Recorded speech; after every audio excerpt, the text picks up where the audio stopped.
So basically, the lovers are like outside, but it feels like a room because the poet makes it seem like an inside space, even though it's outside. Next paragraph. Passion disrupts reality through the imagery of two lovers' bodies literally coming together as a visualization of souls uniting. Those of you who know Deleuze and Guattari, Body Without Organs, yeah, that's the shit. The narrator says, our eye beams twisted and did thread, our eyes upon one double string. Their bodies leave the bounds of discrete physical selves and become a compression of two. Describing the way their eyes came together first puts emphasis on sight, reminiscent of the Catholic logic that associates vision with spirituality. Despite the secular nature of corporeal love, the image of the eyes coming together seems paradoxically non-secular. The movement of eye beams twisting is evocative of flower stems becoming entwined. Oh wow, that sentence is so... Why can't I write like that anymore? This was literally just a term ago. The gory description of eyes coming together destabilizes normal boundaries between bodies. The narrator and the woman's love for each other makes possible the coexistence of binaries. Secular and non-secular, natural and unnatural. The idea of coexistence continues when the narrator then describes intergrafting our hands as yet was all the means to make us one. Tactile senses follows the visual, now emphasizing the corporeality of the type of love represented in the poem and intensifying the sense of physical intimacy. By literally describing their bodies coming together, the narrator conflates his senses with those of his lover. They share a body and thus share affect.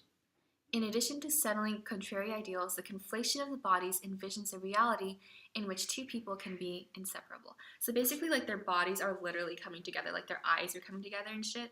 And so, like, because of that, they share affect. They share emotional sensation because their bodies, their nerves are, like, together. The narrator frequently uses the language of both natural and unnatural mixing to describe the way in which the two lovers come together. The first occurs when the hands connect in the language of botanical grafting, which he describes as intergrafting. He later describes the soul as a single violet transplant, further emphasizing the idea of a plant. Oh, that's a really bad sentence. Further emphasizing the idea of the plant. The fuck does that mean? Later in the poem, he describes how the two souls coming together marks the creation of a new concoction, which bears the connotation of magic, alchemy, or simply cooking. Unlike intergrafting, which is like mixing fragments, concoction suggests parts coming together smoothly and evenly.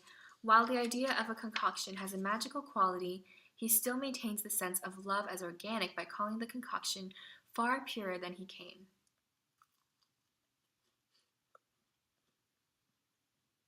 The idea of being pure creates the sense that even... Oh my god, I keep overusing the phrase creates the sense.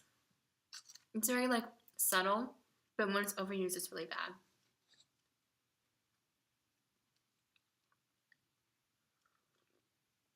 The idea of being pure creates a sense that even though something was concocted, it was still meant to be.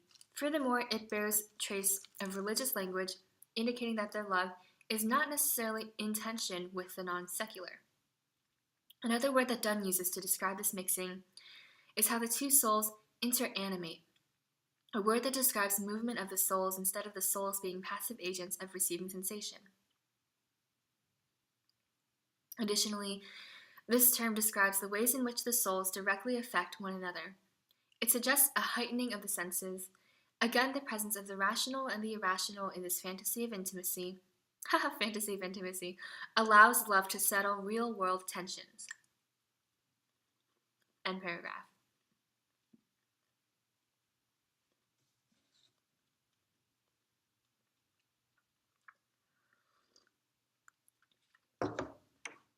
Finally, the narrator emphasizes the idea of mixing by means of repetition and redundancy.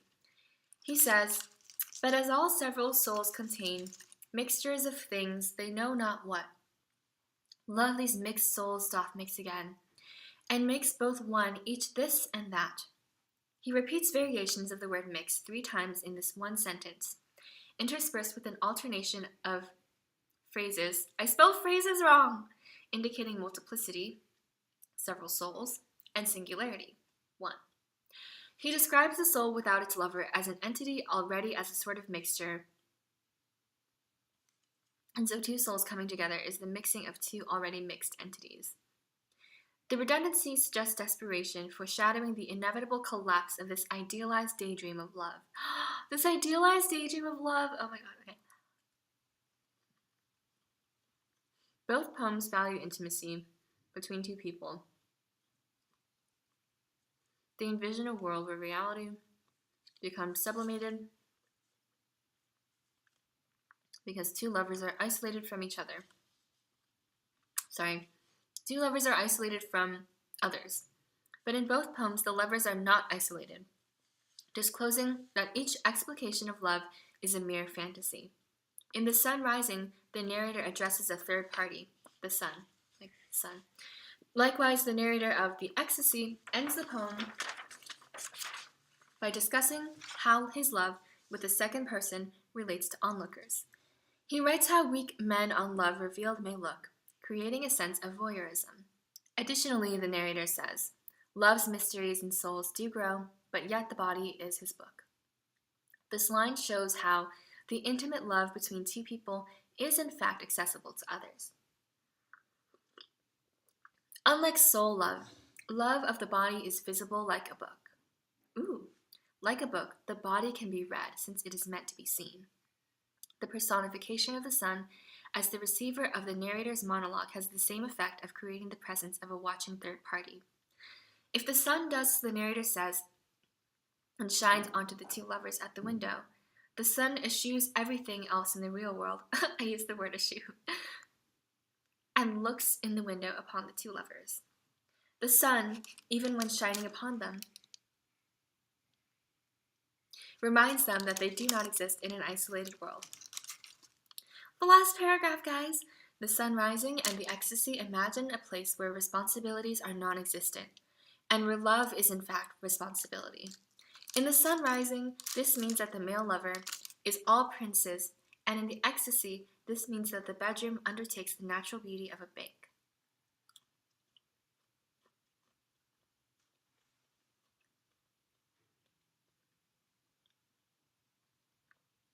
It means that the body can become all things, whether it be all states or the body of the self plus the body of the other. The body's undertaking of new forms seems to promise limitless leisure and resolution of seemingly contrary ideals. But the looming presence of someone watching creates fear of a sudden interruption or simply a discomforting reminder that the lovers are not alone. The fantastical worlds in both The Sun Rising and The Ecstasy reveal the paradoxical nature of physical intimacy.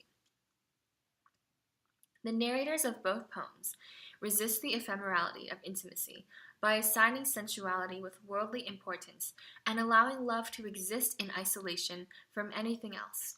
Bodies in isolation liberate, but the fantasy collapses with the presence of a third person, a reminder of those who exist in reality. Oh my gosh, I was so young and naive when I wrote this.